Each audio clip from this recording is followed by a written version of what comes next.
With the outbreak of coronavirus, the entire nation is globally affected.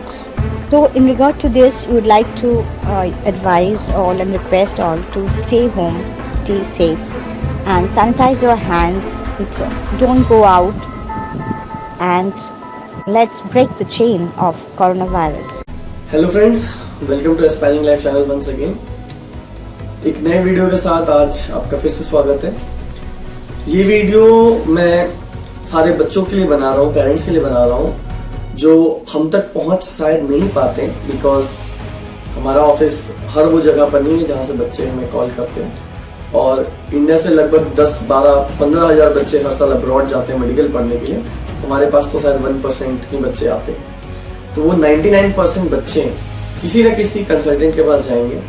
और India में हजारों consultants हैं, शायद अब लाखों तक पहुंचने वाले हो, जिस तरीके से कंसल्टेंट्स सब खुद को कंसल्टेंट्स बनाते हैं। तो आप बच्चे या पेरेंट्स किस तरीके से जज कर सकते हैं कि आप जिस कंसल्टेंट के पास जा रहे हैं वो आपको सही तरीके के इंफॉर्मेशन दे रहा है कि नहीं दे रहा। इस तरह से उनको जज कर सकते हैं आप। पहले भी मैंने एक वीडियो बताया कि पहले आप मेरे पिछले वीडियो में देख सकते हैं कि अगर आप हमारे चैनल में देखें कि वैसे 5 क्या क्वेश्चन है जो आप अगर कंसल्टेंट से पूछते हैं तो आपको समझ में आ जाएगा उसको नॉलेज है कि नहीं। बट ये कुछ मैं आपको क्वेश्चंस या इंफॉर्मेशन दे रहा हूँ जिसके बेसिस पे आप कंसल्टेंट्स का सिलेक्शन कर सकते हैं और खुद भी गलत इंफॉर्मेशन से बच सकते हैं। तो what are the parameters to जज कि एक कंसल्टेंट सही बोल रहा है कि नहीं बोल रहा है, और उस कंसल्टेंट के पास जाकर के आपका एडमिशन सेफ होगा कि नहीं होगा। तो पहला इंफॉर्मेशन, जब भी आप एमबीबीएस अब्रॉड के लिए किसी को कॉल करते हैं तो वो अलग अलग कॉलेजेस के बारे में बताता है, अलग अलग एंट्री के बारे में बताता है। फिर किसी भी पर्टिकुलर कॉलेज को बोलता है कि आपके लिए बेटर होगा, आपके बजट को देख करके, आपके चॉइस को देख करके। उसके बाद वो फीस स्ट्रक्चर भेजते हैं। तो मैं हमेशा बोलूंगा as a parent, as a student, जब भी आप किसी भी कॉलेज का फीस स्ट्रक्चर मांगते हैं कंसल्टेंट या अपने काउंसलर से, फीस स्ट्रक्चर हमेशा कॉलेज के लेटर हेड पे मांगते हैं। ये MS वर्ड पे या अच्छे से फोटोशॉप करके सुंदर से सजाए हुए अपने हाथ से लिखे हुए फीस स्ट्रक्चर को आप प्लीज एक्सेप्ट ना करें। फीस स्ट्रक्चर हमेशा कॉलेज के लेटर हेड पे होना चाहिए विथ कॉलेज के बैंक अकाउंट डिटेल्स के साथ। आपको पता ही होगा कि 1 अप्रैल के बाद इंडियन गवर्नमेंट ने कॉलेज के, इंडिया के बाहर पढ़ने वाले बच्चे जो पेरेंट्स फीस भी भेजेंगे उस पर भी कुछ टैक्सेस लगाई है। तो ये सब टैक्सेस को देने के लिए भी गवर्नमेंट चाहेगी कि आपका जो फीस ट्रांसफर हो रहा है वो चीज क्लियर हो। अगर आप किसी भी बैंक में जाकर के बाहर पढ़ने के लिए फीस ट्रांसफर करते हैं तो आप देखेंगे बैंक आपसे मांगता है कॉलेज की फीस स्ट्रक्चर और लेटर है। अगर आप बैंक लोन भी अप्लाई करते हैं तो आपको सेम चीज मांगी जाती है कि कॉलेज का बैंक अकाउंट के साथ फीस स्ट्रक्चर होना चाहिए। तो जब भी आप किसी भी कॉलेज का फीस स्ट्रक्चर मांगते हैं, जिस भी कंसल्टेंट्स के आप पूछ रहे हैं, जिस भी काउंसलर के पास आप जा रहे हैं, उनसे आप कॉलेज के लेटर हेड पे फीस जरूर देंगे। अगर वो लेटर हेड पे फीस नहीं देते आपको 100% उन्हें कोई भी पैसे नहीं देने चाहिए। सेकंड, जब आप किसी कॉलेज के बारे में पूछ रहे हो, कंसल्टेंट बोल रहा है ये कॉलेज में जाइए, काफी अच्छा कॉलेज है, कोशिश करिए उस कंसल्टेंट से या उस काउंसलर से आप उसकी ऑथराइजेशन मांगिए। वो कंसल्टेंट जो आपको गाइड कर रहा है, क्या वो कॉलेज से ऑथराइज्ड है टू गाइड यू? क्योंकि अगर वो ऑथराइज नहीं है तो गलत इंफॉर्मेशन भी दे सकता है, या हो सकता है वो किसी ऑथराइज्ड पर्सन के अंडर से आप तक पहुंच रहा है, वो भी चलेगा, लेकिन आप उससे कोई ना कोई एक ऑथराइज्ड लेटर जरूर मांगिए। क्योंकि विदाउट ऑथराइज्ड लेटर फ्यूचर में अगर आप कहीं फंसते हैं तो कॉलेज की कोई रिस्पॉन्सिबिलिटी नहीं रहेगी। क्योंकि जब आप किसी ऑथराइज्ड पर्सन के पास जा ही नहीं रहे तो उसकी रिस्पॉन्सिबिलिटी कैसे होगी? ये वैसे ही हो गया कि आप डॉक्टर के पास नहीं जा रहे हैं और फार्मासिस्ट से एक दवा लेकर के अपना तबीयत ठीक करने के लिए दवा खा लिया, अब आपकी तबीयत और बिगड़ गई तो फार्मासिस्ट को आप कुछ नहीं बोल सकते। लेकिन अगर डॉक्टर आपको गलत दवा देता है जरूर आप डॉक्टर को बोल सकते हैं, ब्लेम कर सकते हैं। तो वही लॉजिक है, ब्लेम करना इंपॉर्टेंट नहीं है, लेकिन आपको समझना इंपॉर्टेंट है कि बचने के लिए पहले ही आप ये चीज जरूर देखें कि वो ऑथराइज्ड है कि नहीं, तो आप सेफ रहने के चांसेस हैं। तीसरा इंपॉर्टेंट है, जिस भी कंसल्टेंट या काउंसलर के पास आप जा रहे हैं वो आपका नेक्स्ट एग्जाम या FMJ एग्जाम, उसमें क्या हेल्प कर रहा है, क्या वीडियो लेक्चर्स या बुक्स या नोट्स, इन सब चीजों से रिलेटेड कुछ हेल्प या इन सब चीजों से रिलेटेड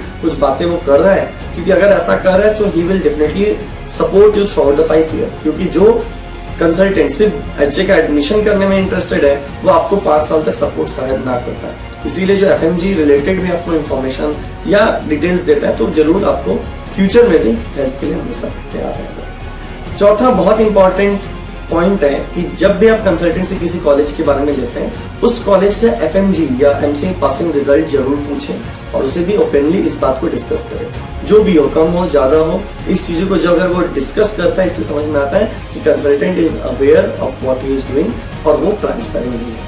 और एक बहुत इंपॉर्टेंट पॉइंट है कि बहुत सारे कंसल्टेंट खुद को बहुत बूस्ट करते हैं, बोलते हैं कि मुझे ये आता है, मैंने एक अच्छे को गाइड किया है।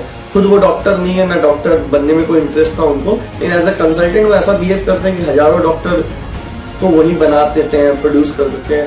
वो डॉक्टर बनाने के लिए उनको भेजा गया, we make doctors, we will make convert you to a doctor. देखिए, कोई भी कंसल्टेंट इंक्लूडिंग मी, हम आपको डॉक्टर नहीं बनाते, हम आपको वो पाथ बताते हैं जिस पाथ पे आप चलते हैं तो आप आगे जाके आपकी डिस्ट्रिक्ट रहेगी तो अच्छे डॉक्टर बन सकते हैं। कोई भी आपके पास, मेरे पास कोई जड़ी बूटी नहीं जिसको आप रात को खाएंगे और सुबह आप डॉक्टर बन जाएंगे। तो कोई भी वो डॉक्टर बनाने का हमारे पास कोई मशीन, किसी भी कंसल्टेंट के पास कोई मशीन नहीं होता। डॉक्टर बनने के लिए जो रास्ते होते हैं, जो गाइडेंस होते हैं, वही हम दे सकते हैं। पढ़ना, थॉरली एग्जाम देना, उसको पास करना, ये सब बच्चे और पेरेंट्स को आपस में देखना पड़ेगा। पेरेंट्स को बच्चों को मोटिवेट करना पड़ेगा। हम बच्चों को मोटिवेट भी करेंगे, लेकिन बच्चे अगर खुद से ना पढ़ना चाहें तो मैं जितने भी अच्छे कॉलेज में उसका एडमिशन करा दूं, वो डॉक्टर नहीं बन सकता। मैं जानता हूँ ऐसे भी मेरे कुछ फ्रेंड्स थे जिनका एम्स में एडमिशन हो गया था, जिसकी ड्रीम होती है, और बाद में 2 साल बाद वो एम्स को छोड़ करके अभी वो बिजनेस कर रहा है, क्योंकि उसको पढ़ना नहीं था मेडिसिन। तो जस्ट किसी भी तरीके से अच्छे से वो अच्छा स्टूडेंट था, लेकिन वो एम्स में जाने के बाद उसे लगा वो डॉक्टर बनने लायक नहीं है। तो ऐसा नहीं कि आप हमारे पास आए या किसी भी कंसल्टेंट जो बोलता है आप हमारे पास आइए हम आपको डॉक्टर बना देंगे, ये डॉक्टर हम नहीं बना सकते। हम डॉक्टर बनने का जो रास्ता है वही दिखा सकते हैं। और इसी तरीके के काउंसलर के पास जाइए जो आपको रास्ता दिखाए, वो जो गारंटी देता है आपको डॉक्टर बनाने की, तो आप समझ जाइए कुछ ज्यादा ही बोल रहे हैं। ओवर कमिटमेंट है तो बाकी चीजों में भी ओवर कमिटमेंट हो सकती है। लास्ट बहुत इंपॉर्टेंट चीज है, बहुत सारे कंट्री में हॉस्टल ओनर्स या हॉस्टल सुपरवाइजर सभी कंसल्टेंट बन गए, जो हॉस्टल्स ओन करते हैं। कॉलेज का उनसे कोई लेना देना नहीं है, लेकिन उनके अच्छे अच्छे हॉस्टल उन्होंने रखे हैं, बस अब हॉस्टल के बेसिस पे वो कॉलेज में एडमिशन करा रहे हैं। इस टाइप के कंसल्टेंट से बचें, क्योंकि फ्यूचर में उनका टारगेट आपका पढ़ाई नहीं, उनका टारगेट रहता है कि आप हॉस्टल का फीस रेगुलरली दें, हॉस्टल का फीस बढ़ा दिया, खाने का पैसा उनको दें, रेगुलरली उनके यहाँ पर जमा कर। आप उनके हॉस्टल को अगर छोड़ते हैं तो आपको फाइन करेंगे। ये सब टाइप के काफी सारे कंप्लेंट्स आते हैं। तो ये भी देखें कि आप हॉस्टल ओनर्स के पास एडमिशन के लिए ना चल जाए, आप कंसल्टेंट और काउंसलर के पास ही जाए जो आपको प्रॉपर हेल्प करता है। और इस वीडियो के एंड में मैं आपको एक चीज बताना चाहूंगा, कुछ वीडियोस अभी देख रहा हूं मैं यूट्यूब पे, जहां पर बोला जा रहा है कि MBBS abroad is better than India. India में तो कुछ भी नहीं है, वहां पर इंफ्रास्ट्रक्चर बहुत है, यहाँ पर तो पेशेंट कम पड़े हुए, यहाँ पर तो जो आपका लैब होते हैं उसमें ऑपरेटर्स कम होते हैं, वहां पर तो हर इंसान, हर बच्चे के लिए एकदम एक्सक्लूसिव ऑपरेटर्स है। ये सारी चीजें बोल करके बहुत बच्चों को डाइवर्ट किया जा रहा है कि एमबीबीएस अब्रॉड को बहुत ज्यादा बूस्ट किया जा रहा है। आपको समझना जरूरी है कि abroad is a big world. 204 country world में अगर है तो इंडिया को छोड़ के बाकी सारे कंट्री अब्रॉड है। आज केनिया भी अब्रॉड है, आज ऑस्ट्रेलिया भी अब्रॉड है, यूएस भी अब्रॉड है, जॉर्डन भी अब्रॉड है, सीरिया भी अब्रॉड है, चाइना भी अब्रॉड है। लेकिन हर कंट्री के अपने एडवांटेज और डिसएडवांटेज होते हैं। कुछ कंट्री का इंजीनियरिंग अच्छा है तो कुछ कंट्री का मेडिसिन अच्छा है। कुछ कंट्री में आप स्विट्जरलैंड में जाके सब होटल मैनेजमेंट करते हैं, वहां पर मेडिसिन नहीं पढ़ना जानता। तो आज अगर आप स्विट्जरलैंड जाके पढ़ते हैं तो आपके लिए समझना पड़ेगा हर कंट्री, हर कोर्सेज या हर कॉलेज के लिए अच्छी नहीं होती। तो ये सब चीजों को जज करना बहुत जरूरी है। किसी भी कंट्री में आप चले जाएंगे आपको लगेगा कि वो बेस्ट है, बेटर देन इंडिया, ऐसा नहीं होता। कंसल्टेंट अभी बूस्ट कर रहे हैं कि भाई बाहर के कंट्री के कॉलेजेस बेटर हैं, वहाँ का लैब बेटर है, और उन्होंने तो ये तक बोल दिया कि एमसीआई जाती है उन सब कॉलेजेस को इंस्पेक्ट करती है और उनको अच्छा बोलती है तब वो लिस्ट में आते हैं। जहां तक मुझे नॉलेज है, पता नहीं मतलब मेरा नॉलेज शायद हो सकता है कम, अगर ऐसे कंसल्टेंट मुझे गाइड कर सके। एमसीआई कभी जाके हर कंट्री के कॉलेजेस को इंस्पेक्ट नहीं करती। एमसीआई टोटली डिपेंड होती है वहाँ के इंडियन एम्बेसी पे, जो वहाँ के कॉलेजेस को बताते हैं कि भाई आप उसको एमसीआई में अप्रूवल दीजिए। वहाँ की इंडियन एम्बेसी ही ये रिस्पॉन्सिबिलिटी लेती है, जो कि वहाँ के फॉरेन मिनिस्ट्री से लेती है लिस्ट। तो कभी भी एमसीआई जाके, जैसे इंडिया में इंस्पेक्शंस होते हैं कॉलेजेस के, एमसीआई कभी भी जाके दूसरे कंट्री के कॉलेज को इंस्पेक्ट नहीं करती। अगर ऐसा करती तो शायद इतने कंसल्टेंट एग्जिस्ट ही नहीं करते हैं, क्योंकि 90% ऑफ द कॉलेज जो गवर्नमेंट के लिस्ट में आप एमसीआई की वेबसाइट के लिस्ट में दे रहे हैं वो बंद ही हो जाती है, क्योंकि एमसीआई के जो पैरामीटर्स है वो काफी स्ट्रॉन्ग है। और यही रीजन है कि इंडिया में प्राइवेट कॉलेजेस के फीस भी 2-2 करोड़ में है। मैं नहीं बोलता कि एमसीआई के पैरामीटर्स सही है, क्योंकि एमसीआई के पैरामीटर्स काफी ज्यादा मतलब कॉम्प्लिकेटेड है, इसीलिए बहुत सारे इंडिया में कॉलेजेस नहीं खुल पाते और इसीलिए बच्चे अब्रॉड जा रहे हैं। बट ये सोच रखना, ये कंसल्टेंट जो बोलते हैं कि भाई एमसीआई ने उनको इंस्पेक्शन किया है, एमसीआई जस्ट लिस्ट में उनका नाम रखती है बेस्ड ऑन इंडियन एम्बेसी जो उनको इन्फॉर्मेशन देती है। हर कंट्री का बेस्ट कॉलेज होता है और उसी कंट्री में वर्स्ट कॉलेज भी होता है। इंडिया के जो टॉप कॉलेज और इंडिया के जो लास्ट के कॉलेज है उनका ही आप कंपैरिजन करेंगे तो आपको समझ में आ जाएगा।